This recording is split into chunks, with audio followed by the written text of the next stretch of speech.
Karibu kwenye utawala wa zamani wa Waarabu. Karibu katika kisiwa cha Mafia. Huku ni maeneo ya Juani. Maeneo haya yalikuwa mahususi sana kwa Waarabu wa miaka hiyo, karne ya 14 na mpaka ya 15.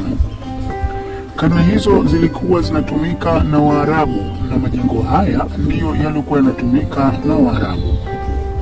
Hususan jengo lile kule la mbele ambalo unaliona juu yake kuna mti mkavu, lile ndio lilikuwa jengo la Malkia. Malkia yule inasemekana kuwa aliwahi kuzungumza jambo moja. Aliwahi kukaa kule kwa miaka yake yote akiwa hapa. Alivyokuwa kule aliwahi kusema kwamba sitaweza kushuka chini na kukanyaga mpaka uhai wangu utakapoanguka. Na humu ndio ndani ya majengo mojawapo lililopo hapa, sehemu inayoitwa Kuwa.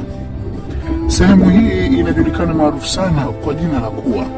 Sehemu hii inapatikana kisiwani Mafia. Karibu sana kwenye utawala wa zamani wa Waarabu. Sehemu hii ina mambo mengi na makazi mengi kabisa ya Waarabu hao wa karne ya 14 mpaka 15.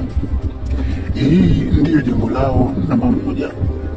Kuna jengo la msikiti, kuna makaburi ya masharifu mbalimbali, kuna makaburi ya watu mbalimbali waliokuwa wanaishi hapa. Hili ni eneo lote kabisa la utawala wa Waarabu wa miaka hiyo. Hili ni jengo lingine la pili, lakini ilikuwa imeungana na jengo lile lile.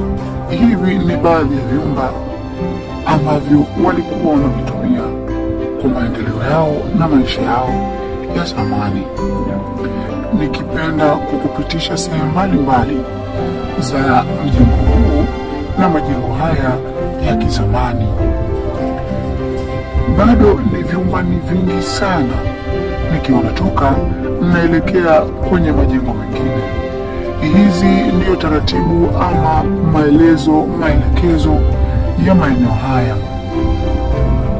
Hizi zote ni njia zao na haya yote ni majengo yao. Tumekuja hapa kwenye hili jengo la Malkia wa zamani. Malkia wa zamani ndio alikuwa anaishi hapa.